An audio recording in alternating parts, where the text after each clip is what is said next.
Praise the lord. ప్రభువైన యేసుక్రీస్తు వారు ఈరోజు మనకు అందిస్తున్నటువంటి వాగ్దానం కీర్తనల గ్రంథం 89వ అధ్యాయం 34వ వచనం. నా నిబంధన నేను రద్దుపరచును.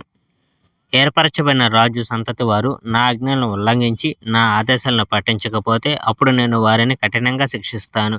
కానీ వారి పట్ల నా ప్రేమను మాత్రం నేను ఎన్నటికీ తీసివేయలేను. నేను ఎల్లప్పుడూ వారికి నమ్మకంగా ఉంటాను. దావీదుతో నా ఒడంబడికను నేను ఉల్లంఘించను. మా ఒడంబడికను నేను మార్చను. నా పరిశుద్ధత మూలంగా దావీదుకు నేను ఒక ప్రత్యేక వాగ్దానం చేశాను. మరి నేను దావీదుకు అబద్ధం చెప్పను. దావీదు వంశం శాశ్వతంగా కొనసాగుతుంది. సూర్యుడు ఉన్నంతకాలం వరకు అతని రాజ్యం కొనసాగుతుంది. చంద్రునిలా అది శాశ్వతంగా కొనసాగుతుంది. ఒడంబడిక సత్యమనేందుకు ఆకాశాలు సాక్ష్యం. ఆ సాక్ష్యం నమ్మదగినది. కానీ దేవా, ఏర్పరచబడిన నీ రాజు మీద నీకు కోపం వచ్చింది.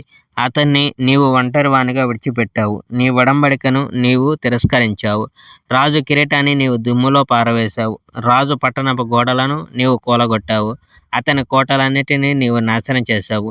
రాజు పొరుగువారు అతన్ని చూసి నవ్వుతారు. దారిన పోయే మనుషులు అతని నుంచి వస్తువులు దొంగలిస్తారు. రాజు శత్రువులందరికీ నీవు సంతోషం కలిగించావు. అతని శత్రువులను యుద్ధంలో నీవు గెలవనిచ్చావు.